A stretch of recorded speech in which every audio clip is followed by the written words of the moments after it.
All right, let's get right into it. We've all felt it, right? That toolchain fatigue. But what if I told you the next big leap in web development isn't some fancy new framework? What if it's the very foundation we build on? Today, we are diving deep into Deno 2.0. And trust me, it's about to completely redefine what it means to be a full-stack TypeScript developer. Just let that sink in for a second. This is not just another incremental update we're talking about. This is a full-blown revolution. We're talking about the end of mind-numbing complexity, the end of config file hell, and the end of all that boilerplate we've just come to accept. And to really understand why this is such a massive deal, we need to take a step back and look at the problem we're all living with every single day. Look, let's be real. Node.js is an absolute legend. It changed the game. But it was born way back in 2009, and honestly, it's starting to show its age. You know, even its own creator, Ryan Dahl, has publicly talked about his regrets with its design. And that's the core of the problem. We're all still living with those regrets. I mean, think about it. When Node.js was first built, TypeScript didn't even exist. Async await was just a dream. The entire security model of the web was different. Node was built on a set of assumptions that are now just completely out of date. And that has saddled the entire ecosystem with like 15 years of technical debt that you just can't fix without breaking everything for everyone. And this right here, this shows you the fundamental mismatch perfectly. We are desperately trying to build 2025-era applications on top of a 2009 foundation. We've bolted on TypeScript, we've duct-taped transpilers, and we built these incredibly complex build steps just to make it all work. And all of that effort leads to a very specific, very universal pain that I know you felt. And this is where it gets personal for all of us, right? We've all been there, that sinking feeling of just drowning in configuration files.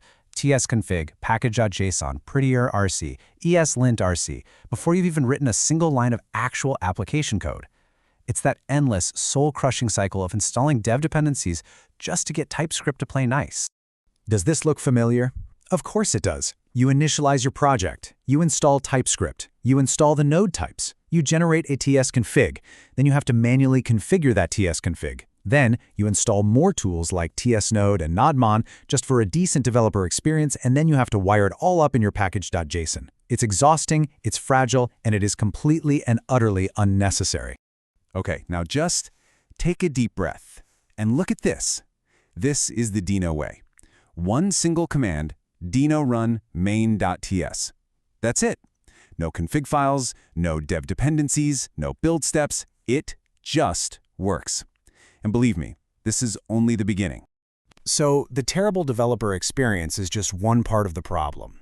Let's talk about the real nightmare, security. In Node, by default, any piece of code you run, including some sketchy dependency you installed, can read your private keys, access your entire file system, make network calls to anywhere it wants. It is insecure by default. Deno completely flips that on its head. It runs your code in a secure sandbox. If a script wants to do anything potentially dangerous, you have to explicitly grant it permission. This is an absolute game changer. So after all that pain and agitation, here comes the solution. Deno 2.0 isn't just some alternative to Node, it's the evolution.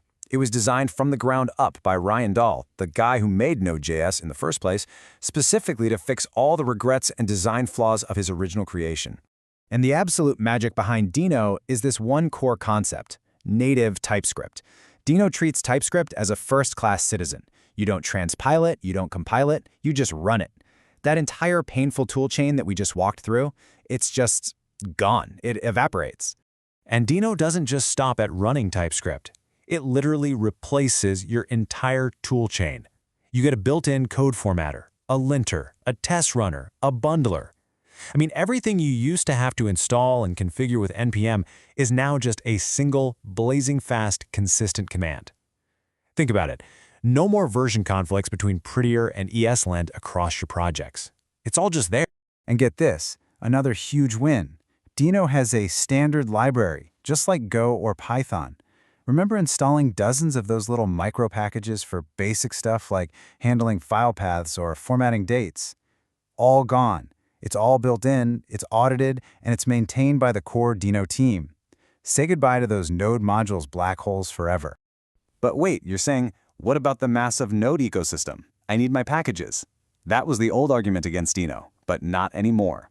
With Deno 2.0, this number, 2.5 million, that's the number of NPM packages that now work seamlessly in Deno. The final, biggest barrier to adoption has completely fallen. You get all the incredible benefits of Deno with access to the entire NPM registry. So, okay, Deno clearly fixes the developer experience. That's huge. But its biggest impact might actually be on deployment and performance. This is where Deno isn't just a little better, it's in a completely different league. It is purpose-built for the future of serverless computing. So here's the key difference. Node.js on platforms like AWS Lambda runs inside containers, which are kind of like mini virtual machines. They're heavy and slow to start up. Deno, on the other hand, is built for V8 isolates, the same super lightweight technology that powers your Chrome browser tabs. This leads to absolutely insane performance gains. We're talking cold starts that are 10 times faster at literally a quarter of the cost. I mean, just look at this chart. It really says it all.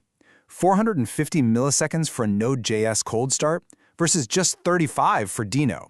For your users, that is the difference between a sluggish, laggy experience and something that feels instantaneous. In today's world of globally distributed apps, this isn't a nice-to-have anymore. It's a requirement. Now, this is a pretty bold projection for adoption, but the momentum is undeniable. We're moving past the early adopter phase right now. The thinking is that within the next year, Deno is going to become the default choice for all new serverless projects. And by 2027, Node.js could be relegated to just legacy maintenance mode. The shift is happening.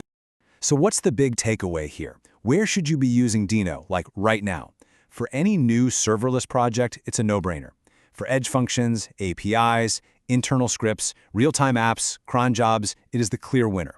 Now, if you have a massive existing Node code base, you can migrate gradually. But for any new project you start, the question isn't why should I use Deno, it's why on earth wouldn't I?